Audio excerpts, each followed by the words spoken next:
Greetings, my brony compatriots. I'm Incros98. Today I'm going to be doing a response video to BronyCurious' Celestia, Luna, and the History of Equestria video.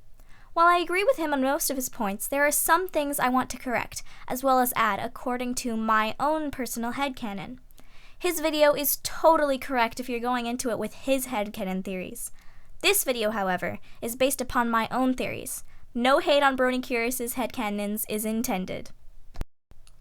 So, first order of business is when BronyCurious talks about how Celestia and Luna became alicorns.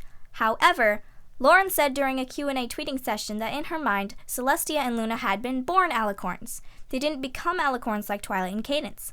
Just look at the Crystal Heart spellbook licensed by Hasbro and the Hub. Cadence was originally born a Pegasus. Now, because Lauren does not work on the show anymore, you might say, well, that doesn't count as canon. But, come on guys, she created these characters. She would know if they were born as alicorns or not, and she had the authority to make that decision.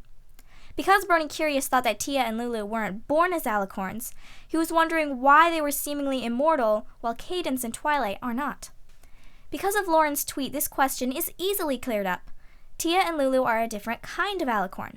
We'll just call them natural alicorns. Twilight and Cadence were made into alicorns, so we'll call them artificial alicorns.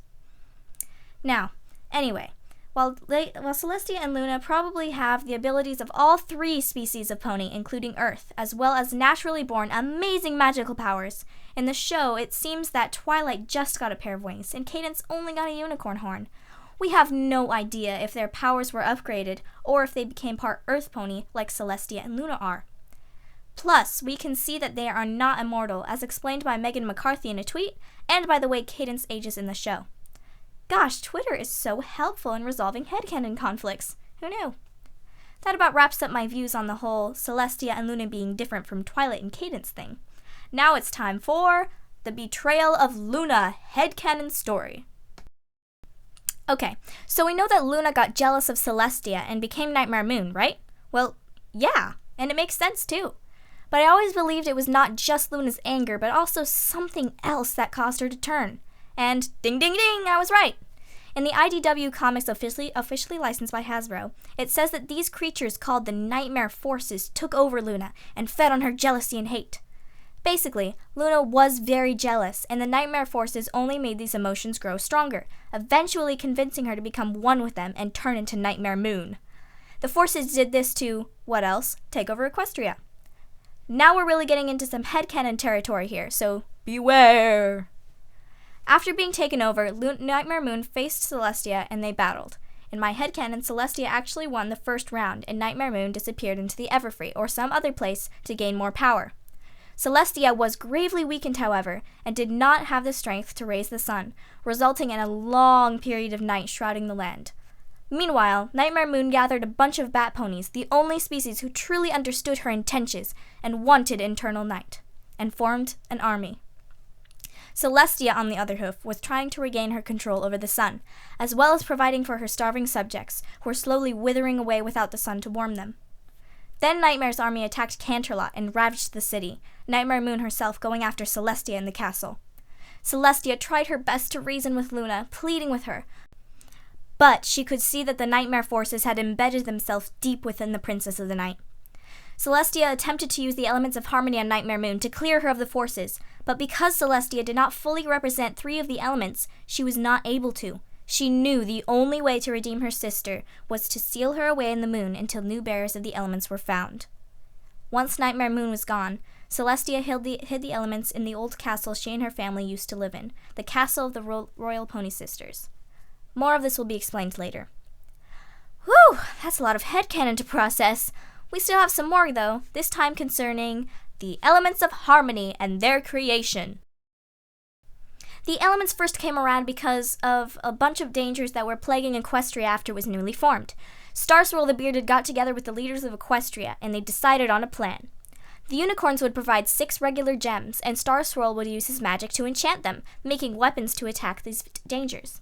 However, Starswirl was not nearly powerful enough to heavily enchant the stones enough to defeat the great evils in Equestria. Frustrated, he gave up on the project. One of his pupils, Clover the Clever, she, though, realized that the greatest magic in Equestria was, in fact, friendship. since she had experienced firsthand what power it held on Hearthwarming Eve. Gathering the friends she had met during that ordeal, she talked with them about what traits they thought were the most important in a friendship. Commander Hurricane chose loyalty, Puddinghead chose laughter, and so on.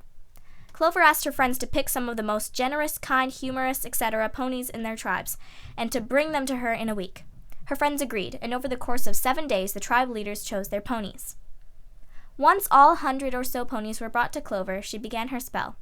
First, all of the most loyal ponies Hurricane could find step up to one of the gems, a ruby.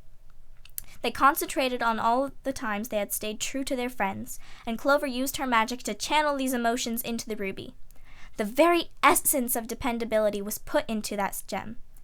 Therefore, it became very powerful and was called the element of loyalty. The same was done to the other 4 gems with their varying elements of friendship, except for the last amethyst. In the last gem, Clover poured in her magic, as well as the very essence of friendship from the hundreds of ponies around her. Once the process was finished, all 6 elements of harmony were whole and bursting with energy and magic. Commander Hurricane, Puddinghead, and the rest of the leaders became the new bearers of the elements, as only ponies with those traits could unlock the gem's powers. Now that the elements have been discussed, let's get into Celestia and Luna's beginnings. In yet another tweet by Lauren Faust, she says that Celestia and Luna used to live in the castle of the Royal Pony Sisters with their parents. I'm about to go into a whole different tone here. Instead of analyzing and guessing, I'm pretty much going into full-on storyteller mode, as I will tell you the backstory I have made for Celestia, Luna, Discord, and even Philomena. This might take a while, so just sit back and relax as I weave this tale. Long ago, before Hearthwarming Eve, lived a small race of natural alicorns. They were extremely powerful, wise, and lived much longer than most ponies. Pretty much like the elves from the Lord of the Rings series. With their power, they controlled the workings of the solar system around them and the earth they lived upon. For example, there was a certain family who controlled the weather before Pegasi, another controlled volcanoes and the workings of the earth's plates, and yet another controlled the ways of bee and butterfly pollination and the producing of fruit and honey.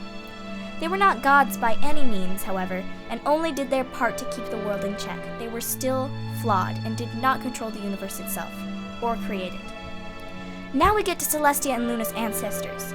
Their family was the ruling family, as they controlled the sun, the moon, and the stars. Celestia and Luna's mother was the keeper of the sun and the aurora borealis, keeping the world's magnetic atmosphere in check as well as controlling the sun. Her name was Lucena, shining light.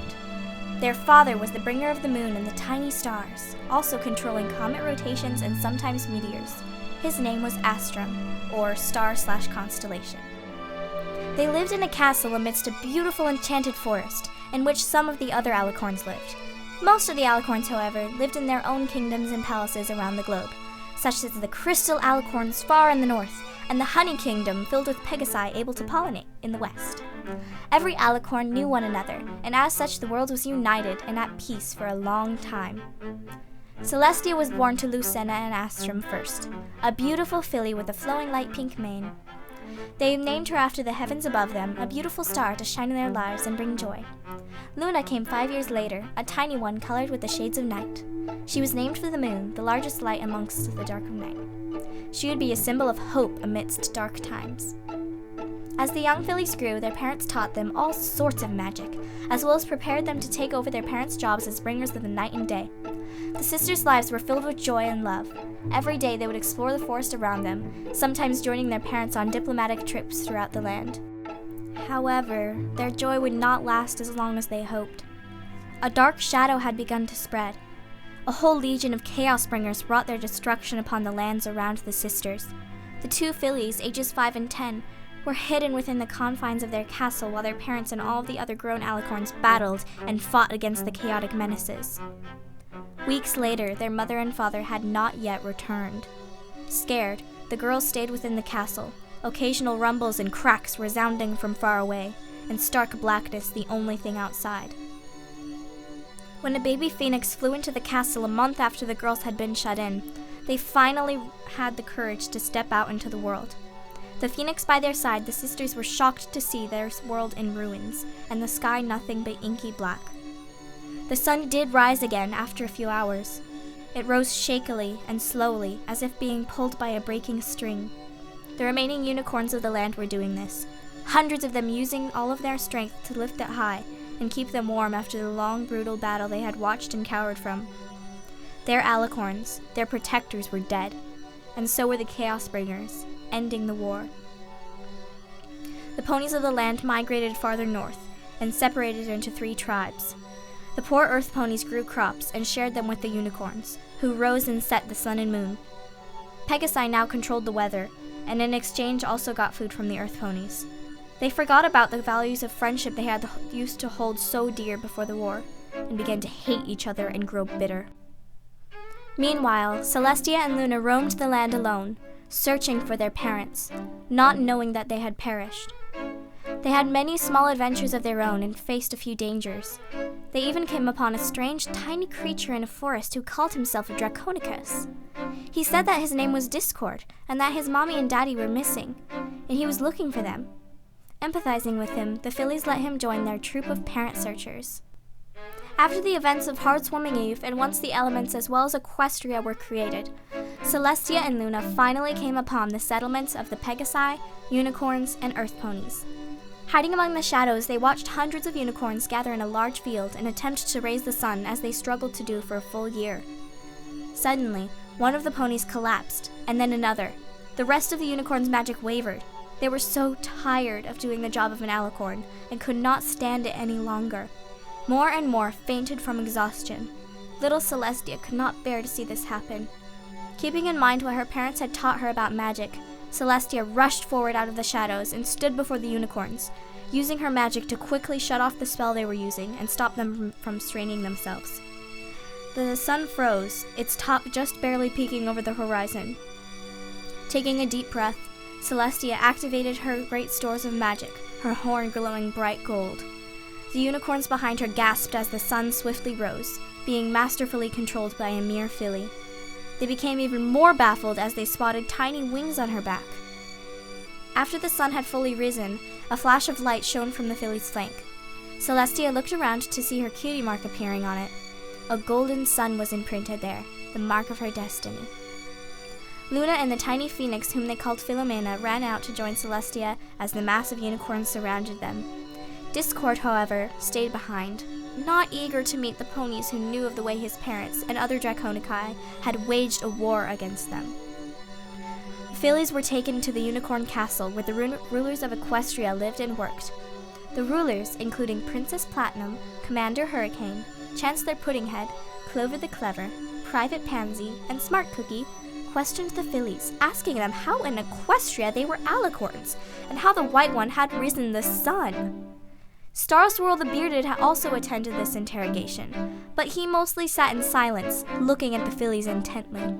Soon, the leaders found out that before them stood the daughters of the most powerful alicorns who had ever lived.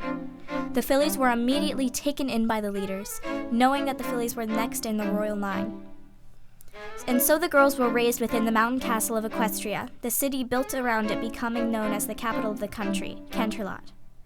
During this time, Luna learned how to raise the moon and gained her cutie mark, and both girls learned many new spells from Starswirl. They were also given more flying lessons by Pegasi, and built up physical strength thanks to earth pony training. The two ponies also played with Discord, who hid from the other ponies in fear of being prosecuted for being part of the war. He never told this to Celestia or Luna, though. Once the leaders grew old, Celestia and Luna were crowned the sole princesses of Equestria. Because alicorns aged much slower than normal ponies, the girls only had the minds of teenagers at the time, despite being older in reality. Their peaceful reign was a golden time throughout Equestria, and would last for many years to come. And there you have it! That's pretty much my headcanon backstory for Tia and Luna. At least until Discord turned against them. That's something I'll save for another video. So, did you all like this video? If so, please like, share, or comment. Every single time you all do this, it's very helpful and meaningful to me. Also, did I successfully change your headcanon about the royal sisters in any way? Leave a comment telling me if I did. I want to know what you think of my princess and alicorn backstory. Also, please tell me if you want to do more backstory and or headcanon videos. Who knows? I might do Applejack's parents or Discord's fall next if I get enough likes and comments. Thanks for watching, guys! Stay tuned for more videos. Woo!